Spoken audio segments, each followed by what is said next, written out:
Prezidentlik saylovlaridan oldingi tashviqotlarda urushlarga chek qo'yishini bir necha bor ta'kidlagan Donald Tramp AQSh prezidenti bo'ldi ham. Ammo dunyodagi vaziyat hech bir o'zgarishsiz qolmoqda. Qaytanga AQShning o'zi endi ochiqdan-ochiq urushga kirishi mumkindek. Yana nima bo'ldi dersiz? Bu safar Donald Tramp agar Eron o'z yadroviy dasturi bo'yicha kelishuvga rozi bo'lmasa, mamlakatni bombardimon qilish bilan tahdid qildi. Agar ular kelishuvga erishmasa, unda bombardimon bo'ladi. Bu ular hech qachon ko'rmagan bombardimon bo'ladi, dedi Qaysar Tramp Qaysar Eronga. Bundan avvalroq Tramp yangi bitim tuzish taklifi bilan Eron oliy rahnamosi Oyatulloh Ali Xomanayga maktub yo'llagan edi. U buning uchun Tehronga 2 oy muhlat bergan. Tramp maktubida yangi yadroviy bitim bo'yicha muzokaralar o'tkazishni qat'iy talab qilgan, yo'qsa oqibati og'ir bo'lishidan ogohlantirgan.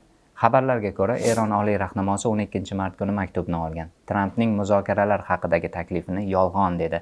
30-mart kuni esa Eron prezidenti Masud Pezeshkian AQSh bilan 2 tomonlama muzokaralar o'tkazishdan bosh tortdi. Tehron Vashington bilan yadro dasturi bo'yicha muloqot faqat 3-davlatlar vositachiligida amalga oshirilishi mumkinligini ta'kidladi.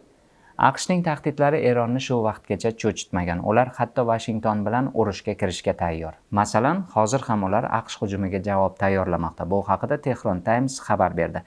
Eron raketalarini allaqachon jangovar shay holatga keltirdi. Ma'lum qilinishicha, bu raketalar AQShga aloqador obyektlarga zarba bera olish qudratiga ega. Ularning ko'pchilik qismi mamlakat bo'ylab yerosti inshootlariga joylashtirilgan. O'z o'rnida Eron oliy rahnamosi ham AQShni ogohlantirdi. AQSh tashqaridan zarba bersa, ular albatta qattiq javob zarbasini oladi, dedi Oyatulloh Ali Xomanay. Biz vaziyatni kuzatib boramiz. Voqealar rivojini yoshlar ovozida kuting.